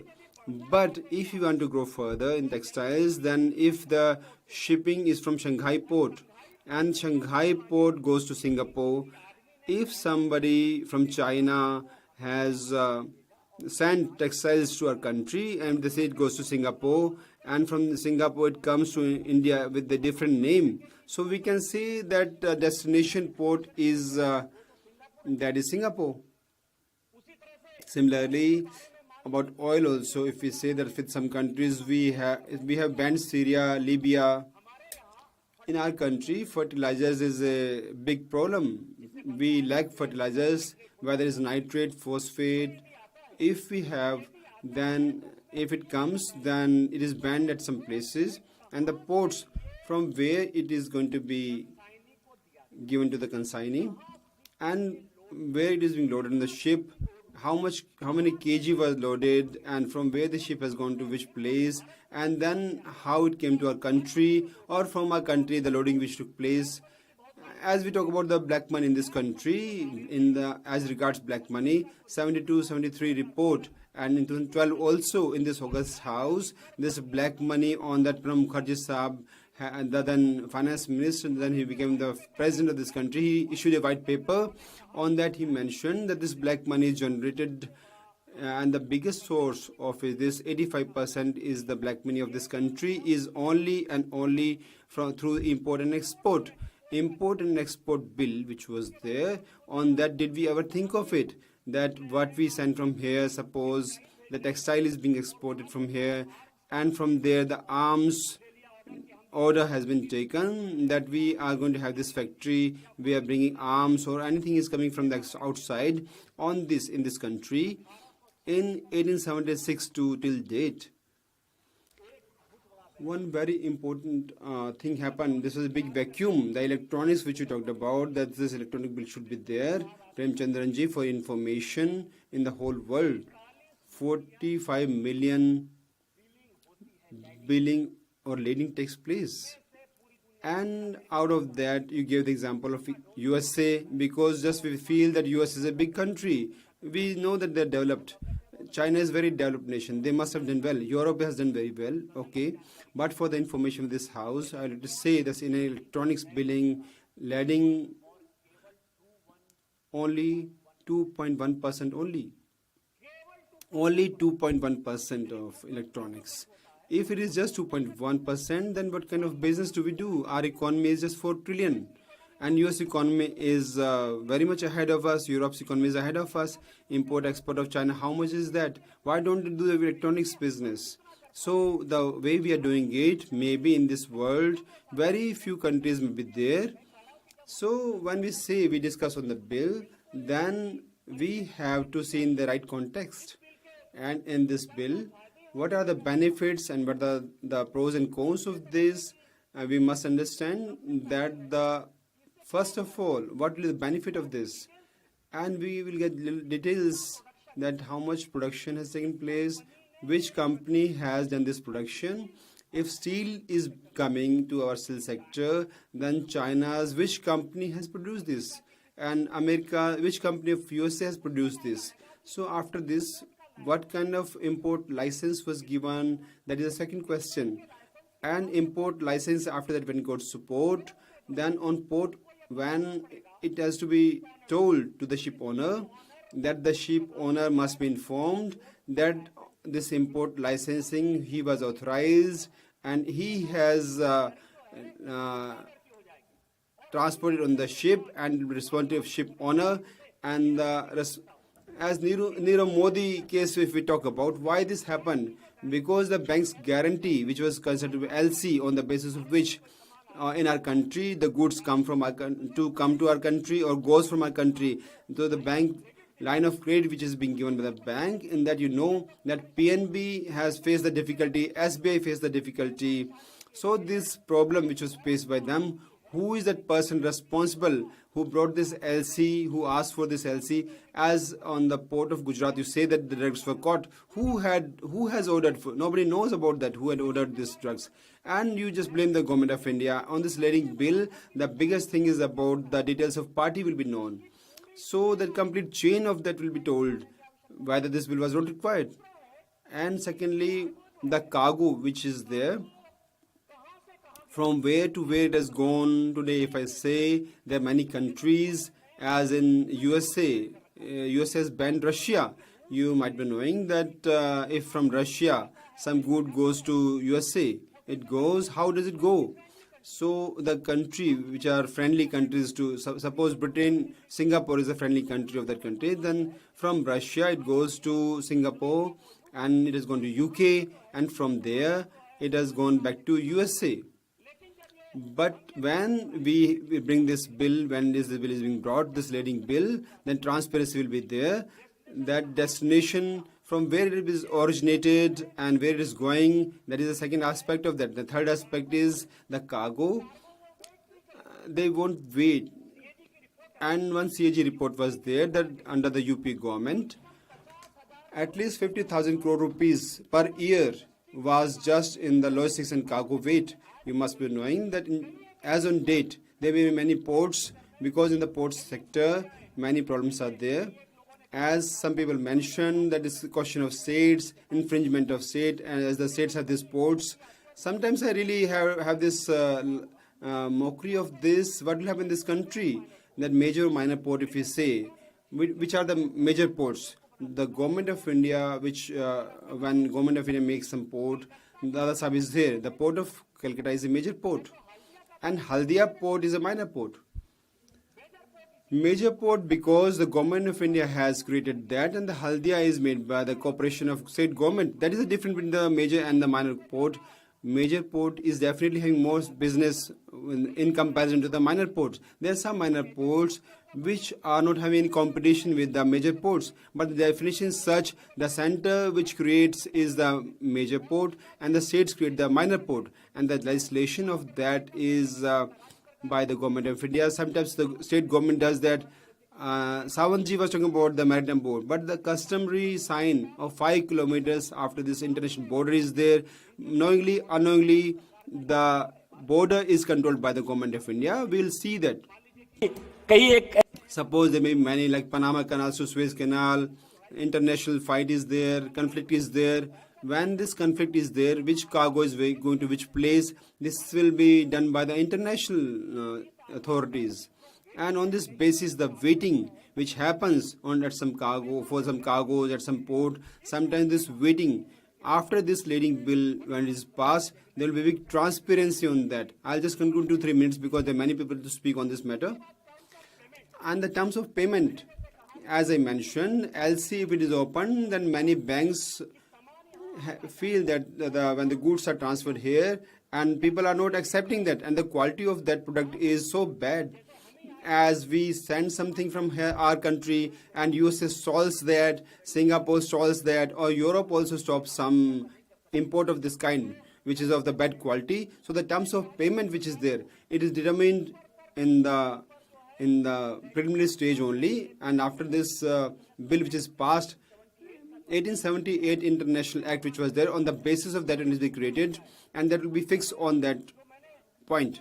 And as I said, and the biggest development in this bill is that the billing which is done and with whom the billing is done. As on date, you can see 3-4 agreements have been signed by the government of India. One is bilateral agreement, which is started that with one country, what kind of relation will be there with the other country. I'll just conclude, sir. Honorable Chairman, sir, I'll just conclude. So the bilateral agreement which is there, on that, suppose we have done some tariff agreement, we have given some concession to some country, or with some cooperation is there. Suppose Nepal, Bhutan is with us, they are friendly nations. Indonesia, Southeast, and Cambodia, we want to do business. There are many countries, like Nepal is such country, Bhopal is such country, Bhutan is such country. We don't have the ports. So inland waterways through them, when we have the goods of their country. And the billing is very important, because whether it's made in Nepal or whether it's made in Bhutan, or there are some countries where this arrangement they have. As in Bangladesh, we have it, textile sector, you can see 10% concession is there, so we can't compete with them. So there are some things which will be determined, and in the end I would like to conclude by saying, Honorable Chairman, sir, in this house, from Chola Vansh to language, we talk about this country runs on the Constitution, Article 342, 348. National language, what will be, so what will be the mode of communication, what will be the condition of Tamil, what will be the condition of Hindi or English. In this country, it has been determined through the Constitution, so I request you that DMK, just because of losing the elections on the vote bank politics, they never talk about the language. They should not hamper our sentiments, because whether it's religion, race, language, we cannot talk like this. And Baba Sahib had mentioned in the Constitution, if DMK wants to finish this, then BJP has got the power through Modi ji. We won't like to make it happen. We'll compete, we'll fight with you. We won't let it happen. Use that as the plank. Use that as the plank in 2026 elections. Try it and see if you can. Supriya Sole, please. Thank you, sir. I stand here in support of this bill. My colleague from the Treasury bench, I think, has not heard the earlier speeches. Most speakers who have spoken since the debate has started have specifically supported the bill. So I think it's an illusionary information that he has spoken on, that people are objecting to this bill. I think Sonwal ji, in his opening line, has made it very, very clear from what he has explained in the bill that he is not making any drastic changes in the bill. It is just renewing, changing of name, and that, and the year, and there has not been much changes, is what he has said in the bill when he opened his speech. So my colleague and friend Nishikant Dubey ji was under an illusion that the entire opposition is in a very combative mode against this bill. Let me with full humility say that the entire opposition, with full humility, has always in support of this bill, because we understand that this is not some great policy change that they have done in this. Well, was there opportunity to do it? Of course there is. There is always an opportunity to improve. But I would like to ask specific questions, since it came from the Treasury bench, that they have said they have made it far more transparent than it was. I would like to ask the Honorable Minister in his reply to explain to us the comparison of earlier it wasn't transparent and today it is transparent. Like a small example they gave, that if it's one of the countries you don't want to work with or you don't have trade with, and the goods from that country come to our country, the country of origin would always be known, and then we can take a decision. So since this is a very serious policy comment that has come from the Treasury bench, I would seek a clarification from the Honourable Minister of what is the status before and what it is today. Well, in this maritime trade that we are talking and maritime commerce, well, India, in this entire global trade, we have a large seashore. And from the states where you come from, Tamil Nadu, where I come from, Plain Chandraji comes from, we have a big coast. And we have been, over the years, we have all tried to develop all our ports to generate more trade and more jobs for all our people. Well, given the economy of the country today, the rupee where it stands today, imports is something that this government should be very, very concerned about. As long as we are exporting, we are in a very good position. But I'm not sure what really levels of trade are we doing right now. I would like to bring a small thing to the Honourable Ministers. Many points have made that there are new provisions which will to make ease of doing business. Now, ease of doing business actually was a global bank word. That ease of business has even stopped. So their government is still using it selectively. When it suits us, they say it's ease of doing business, we have done better, and there are some days they say, oh, it doesn't even matter whether we are a part of ease of doing business. But I would like to ask that, is there an appeal authority? Suppose now they have made this change, what he's saying is being very transparent. Any bill when you bring in, there have to be checks and balances, sir. I want to ask, because there is a comment in the statement of objectives, number 3 point, they said, the new provision is proposed to be incorporated to empower the central government to issue directions to carry out provision of proposed legislation. What Mr. Dubey said about minor and major ports, I agree with him completely. These are two completely different projects of state and country, cooperative federalism, nobody interferes in each other. But when you go into international waters, clearly central government takes over. I mean, every government is aware of that. And in cooperative federalism, I want to understand how have you empowered yourself further? So what is the difference? Because in your opening, there was not much of difference brought in. So how are you empowering yourself? Then are you, what worries me is most decisions this government has taken has actually stopped cooperative federalism, like from universities. In the education universities, so much control from this government has started interfering into the states. So my first concern is that are you taking away power again under some surreptitious way from the states? So that's my concern. And I would like to ask the Honourable Minister one question, that in this you have said that there's an appealing authority. Now in this appealing authority, who will be this appealing authority because of the specific word that they are empowering themselves? So now, suppose I will give you an example which has come in the newspaper, sir, I can authenticate it. There was a company which from Visakhapatnam, which was importing shrimp feed from Brazil.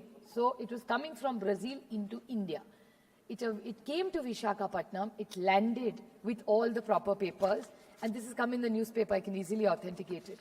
And Interpol told the government that there were drugs on this ship. Now, the authority obviously seized it. After seizing, the company got a notice. For 9 months, this which is an Indian company, was battling the Brazilian company and the Indian company. Both companies were willing to go through any tests, they had opened their offices completely, and they had denied everything and were willing to open any inquiry. After full 9 months, the government realized and gave them a clean chit. Now it's international company in Brazil, an Indian company importing shrimp, what is it called? Shrimp feed. Now 9 months, this company got affected. They had to pay huge tariffs because it was just parked there for 9 months, and their business collapsed for 9 full months. Look, if they're a large organization, maybe can afford it. But small businesses who are trying to make India proud, Atmanirbhar Bharat, we're trying to do so many things to work betterment with other countries. What intervention will your government do in a time-bound manner? 9 months is a long period for that company. So how can you help or intervene? What is in this, is there anything like goods or damages? When goods get damaged, who will take ownership of it? Government is going to put their hands up and said, oh, the Interpol has told us, so we can't do anything about it. So can we have a time-bound manner? Can we have, there's so much technology available now. So can we have a quasi-judicial system here in a time-bound manner that anybody who has such challenges, it could even be real. Like Mr. Dubey said, so many drugs are coming into India. My God, it's actually alarming. And I think this whole house should together do something for this fight against drugs unanimously. So what would you do? Because most drugs are not made in India, they're imported. So what are you doing in this bill to stop any drugs entering from India? I think that's what we expect from this honorable minister. So can you tell us, or even these things that are happening in the dark net? Mr. Dubey said that the e-billing is not something that is practical or it's been done.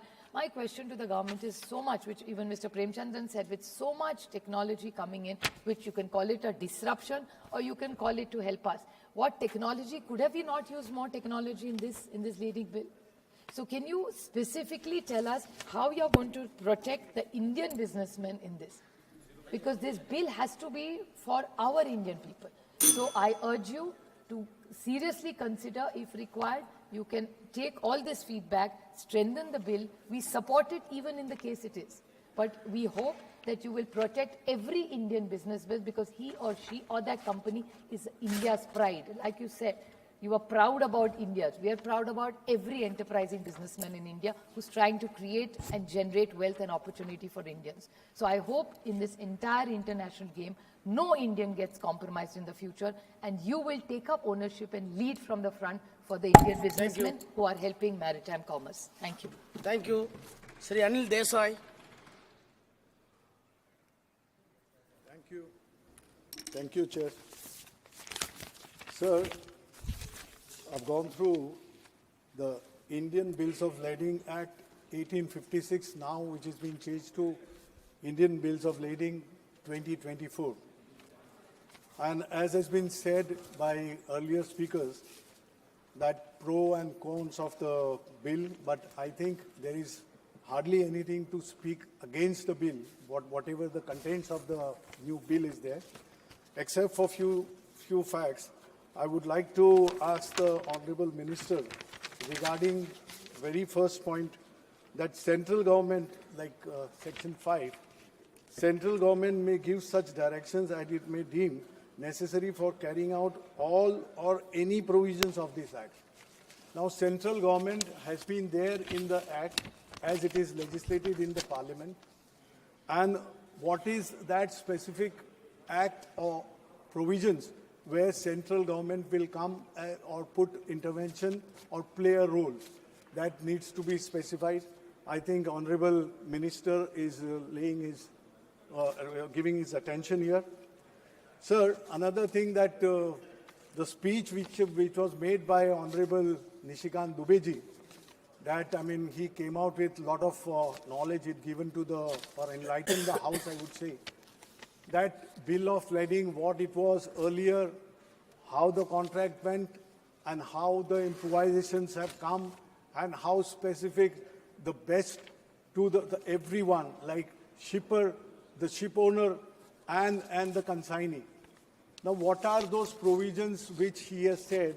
Can Minister elucidate them while answering? Bill of lading, as it was there in the colonial times, it is a contract between the freight shipper, that is the owner of the ship, and the consignor, the sender of the goods. And the receiver of the goods is also mentioned on endorsing that document. It's a valid document. After that, the ownership used to transfer. Here in the bill, it is only mentioned, it is only main fact of the thing that rights and liabilities are transferred to the consignee when the bill of lading is incorporated. Besides that, everything is there what it used to be there since 1856. Now, whatever Mr. Nishikant Dubey has said, that letter of credit and all that, that also stands because here insurance plays the main role in the entire transaction. And insurance claims which arise out of disputes between the consignee and the consignor and the ship owner per se, that whatever happens in between in transit, for that insurance, that the entire transaction is covered under insurance, marine insurance. And I think one of the speakers, I think Gangopadhyay ji, when speaking, he said multimodal contract is also into operation of this bill. Can you put or shed some light, Mr. Minister, while replying to this bill, that what kind of multimodal contract is covered? Because this is from port to port, and despite that any other multimodal, that any major ports or minor ports are covered in that, in the international waters. And from there onwards, whether the road or by motor or any other transport, that is also covered in the bill of lading. Any specific articles or any sections are meant for that. Now coming to the export and import. Now how we find that current account deficit, that is the major thing. Our exports are not growing. Why our exports are not growing? Maritime business is the main business by which we earn a lot of foreign exchange, the major foreign exchange. Now why we have gone down as far as exports are concerned? Export policies are not supporting, or they are not conducive to the environment where the exporters try to earn some laurels for the country, or anything like that, that freight charges which have gone up, that is becoming detrimental to the health of the maritime business. Now containers, I'm just coming back to my state of Maharashtra, where I'm coming from, Mumbai. So in Mumbai port, in JNPT, now if you see the congestion and kind of the business activity is being conducted there, the infrastructure itself has reached the brink of collapse. I mean, have we thought over it? How do we go when it is not sufficient or it is not in proper order? We have gone for Wadhwan also. As my colleague Arvind Sawant has raised a very valid point, that draft which was needed and the reclamation which was to be done in Wadhwan, why the sand had to come from different state, Gujarat? Why was it not taken from the Mumbai port itself? Can Minister enlighten on this fact? There are a lot of things, lot of scope and lot of potential for maritime business in India to grow. Exporters are craving for that. But is the condition or is the environment conducive to see that exports rise and exporters are given that kind of momentum by the government? If questions are answered by the Minister, I think, and so Priya Suleji, what questions she asked, that these disputes which come in transit, the government in the international central government has a role to play. Why this delay, if anything comes up and which comes in the way of growth of business for the exporters and for the people who are completely dependent on that kind of business? What is the fate in front of them? What is the future for maritime business? In this recent budget, the finance minister has allocated some 25,000 crores for the maritime business in India. I think that provision itself is not enough to see that maritime business, the way it is conducted overseas and other countries, if we have to match, if we are going as Nishikant Dubeji has said, that from 4 trillion we are comparing with the US, which got more than 30 trillions of economy. If we are to match, can we go without it? If we do not have that kind of infrastructure for the maritime business, where do we go and what is the scope left for India? Please conclude. Thank you, sir, for giving me an opportunity to speak on this. Shri Darshan Chowdhury.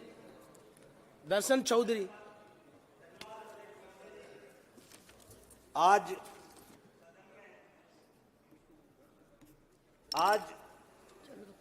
आपने सदन में Now you have given me opportunity to speak on the bill of lading. Thank you very much for that, sir. I wish to put some facts before the House. I feel pride to present this bill of 2024 because this bill is going to make an important landmark in the trading, the trade facilities provided by our countries, the marine trade, the land trade, and the way it is going to regulate all the rules and regulations. We were working on the basis of a bill which was based on 1856 and which was not catering to the needs of the modern trade and its systems. And now we are going to have marine trade through ships. We are going to have a transparent system, and we are going to have a logistic which will be very, very effective and strengthened. One of our leader from the opposition was saying that it is not going to increase employment. It is always said that half knowledge is always dangerous. And if you have little bit of knowledge, it is very dangerous for everyone because it is not your full knowledge. I would extend my thanks to Honorable Modi ji in the sense that after years of slavery, and this slave mentality has been done away by him, and this is how he has shown his emboldened personality before the nation, and this is how our rights had earlier been transferred. Now this bill is going to restore our rights. The ownership and possession of goods will be transferred in a proper way. This is what has been ensured in this bill. Be it the endorsee or the trader, everyone is going to get their due rights under the law. Earlier, they were stuck in completely a net of laws, which was really very problematic for them. But now it has been simplified. Legal certificate has been provided in this bill, and it will be accepted, and this will become a decisive certificate in all respect for the small traders. They are also talking about modern techniques and technology. So this bill of lading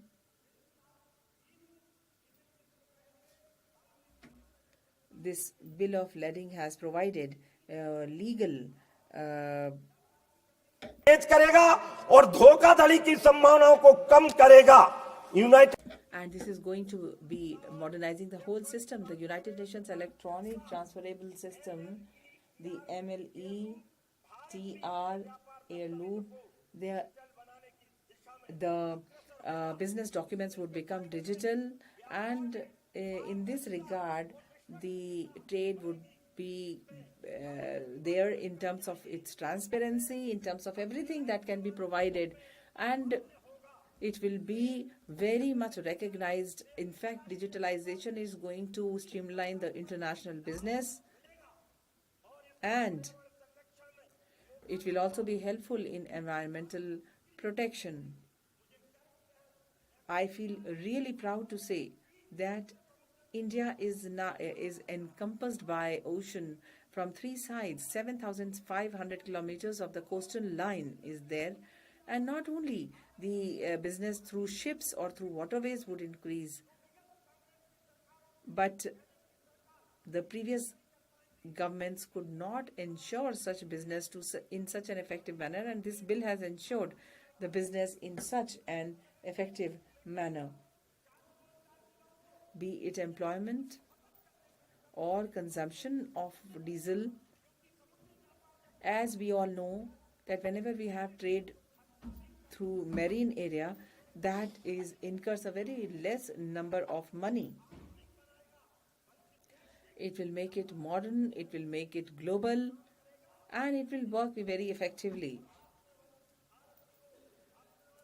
It shall make India independent, Atmanirbhar, in all respect, and this will not only increase the shipways, the waterways business, but the Honorable Modi ji has also thought of making a model in Banaras that the small cruises would be operated in River Ganga, and this will increase tourism. This will increase probability for employment for small traders, their businesses. From Jorbagh to Chambal Maya, there is a small path, and I would request that this process may be simplified. If we have small ports, if we have small ships and vessels operating in this area, it will be very facilitative. So there would not be any hindrance or any limits to that, and this would encourage tourism to a great extent. And Modi ji has spoken about independent India. This is going to increase the probability of India becoming independent. Example is always important than precept, And that is why we are exemplifying everything. We are doing a work which will be facilitative for the people of our country. You may be feeling that the development of China is a real model development, but we would like to say that the way we are working, it is very important. There was a prediction that a country which is surrounded by ocean on three sides, and on one side it has mountains, in the 21st century, in 2024-25, it is going to lead the whole world. This is the prediction for India. Under the leadership of Modi ji, the developed India that we are going to have will be an incredible India in the whole world, and it is going to lead the whole world. And all those small bills, small laws, which were not even proven, they were operating since the time of the British. Honorable Modi ji has really done a lot, and that is why I would extend my thanks to the Honorable Minister, and would like to say this to our leaders of the opposition, the members of the opposition, that this is the design of modern India, and this is the India which our ancestors had dreamt of. And through this bill, we, under the leadership of Modi ji, are going to realize the dream. Thank you. Honorable Minister wants to present the report. Please. Sir, I rise to present the 7th report of the Business Advisory Committee. Thank you. Professor Saudarai. Thank you, Chairman, sir. I rise to speak on the Bills of Lading Bill 2024. I don't know why it has not been corrected to 2025.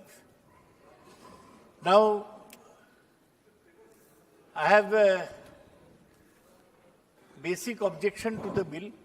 When it was introduced in the House, the Minister will remember, I objected to the introduction of the bill because I said it was superfluous. It was not necessary. And it is stated in the statement of object and reasons, though the substantive aspects of the said Act continue to remain relevant, being a pre-independence statute, it is imperative that the provisions of the said Act required to be revisited without changing the substance or spirit of the Act, so as to bring it in line with modern legislation. The Minister has said that this is the same as the previous legislation. This is superfluous. I think the Ministry has no work. Should they bring legislations unnecessarily? Before I speak on the bill, I have a small request to the Minister. He is from Dibrugarh, on the banks of the Brahmaputra, mighty river. He is also from the land of Lahe Lahe, which is slow pace. Now my request is this, that give your Minister of State, Shantanu Thakur, some chance to speak in Parliament. He is sitting every day, taking notes, but he is not getting chance to speak. He is from Bengal, and he deserves a chance in your ministry. Please come to the bill. Sir, it is to the point.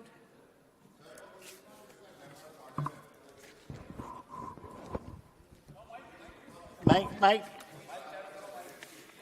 Minister want to intervene. Sentiment of the people of Assam. This is not good at all. Huh? We are equal to each other. We are together. We are always living like a family. But why you are saying this kind of words? Why don't you Please give him come. chance to speak in No, that is a different part. That's a different part. He is always getting the opportunity. He is making the statement. It is time to time he is also taking part in the different businesses. Yes. So you have Please to proceed. overlook it. Okay. Please. Professor, you continue, please. Sir, now we have to consider the shipping bill. We have to consider shipping industry. Shipping industry has undergone terrific changes in the last 50 years. Now there are no more small ships. Ships are all container ships, and they are 2 lakh, 3 lakh tons. The bigger ships are oil tankers, which bring petroleum from one country to the others. Unfortunately, though, we have a big coastline, more than China, 34,000 miles of coastline. But our coast is not indented. That is, there are not enough inlets, as a result of which we do not have big container ships coming to our ports. Sir, you are from Chennai. You know that Madras port, you have to have a breakwater for maintaining the port. We need deep water ports. We have built a new, Cochin is a big deep water, so is Vizag. Earlier the government built new ports, where in Bombay they built the Jawaharlal Nehru Port Trust. Paradip was built by the government. Now all new ports are going to one group of businessmen called Adani. New port in Vizinjam, Kerala, that belongs to Adani. The new port in Dhamra, in Odisha, belongs to Adani. And the biggest port in private sector is Mundra port. Mundra port has the report of maximum drug seizure in the port. That also belongs to Adani. So we have a change in the total perspective of the shipping industry, which I want to point out. Now, why is the minister bothering about the small changes in bill? I spoke during the introduction. I said it's not necessary. And see, one bad point is that they are making legislation and taking all the power in the government's hand. They have said government has repealed the Indian Bill of Lading Act 1856 without introducing any significant improvements in maritime trade, except for centralizing power under the Ministry of Port and Shipping. You read with me the bill, sir. The bill says,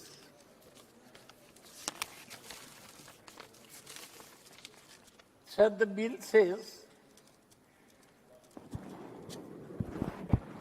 the central government may give such directions as it may deem necessary for carrying out all or any of the provisions of this Act. That means central government has overriding power. It's not democratic. The state should have been given some power in the matter of ports. The shipping industry could have some power. There could have been a National Shipping Council. That has not been done. We must see how to develop our ports. We must build big, deep water seaports. We must have big container ships. Otherwise, we can't compete with China. People here speak of competing with China. We are not even 5 trillion. China is 19 trillion, their GDP. And USA is 32 trillion. Where are we? How do we catch up with China? China has a smaller coastline than us, but they're huge. Their Shanghai port, the huge capacity. We must remember that we must hasten to catch up with these countries. Government having more power over the ports is not important. We must encourage the shipping industry. We must encourage the shipbuilding industry. We must encourage the shipbreaking industry. Unfortunately, we are falling behind in all these things. Minister is a good man, but he needs dynamism and a 10-year-old and a 50-year-old perspective as to how to develop the shipping industry, which has fallen behind. Small countries, see the Dutch, they have Rotterdam port. It's equivalent to 4 or 5 ports of ours. Small countries have big ports. We haven't built big ports. I will request the minister to take up the matter of big ports. I have nothing to say against the bill, but I'll tell you that let the minister come to Parliament with more positive legislation, not this minor tinkering legislation. Thank you. This tinkering legislation can be done in utter tinkering laboratory. Thank you, sir. Thank you. Sri Hanuman Beniwal. Thank you, Honorable Chairman, sir. Today we are discussing a bill of lading bill 2024. So I expressing my views on this bill. This bill is regarding the rights and responsibilities of lading and about the loading of goods. In this bill, there are many provisions which is related to economic activities. But this bill also reflects the lacuna of the government. A small tradesmen will be affected. Chairman, sir, the complexity of this bill and this bill which has been brought is very cumbersome, and it is very it's not very legible, and it is entangled in legal. So a small tradesman, it's a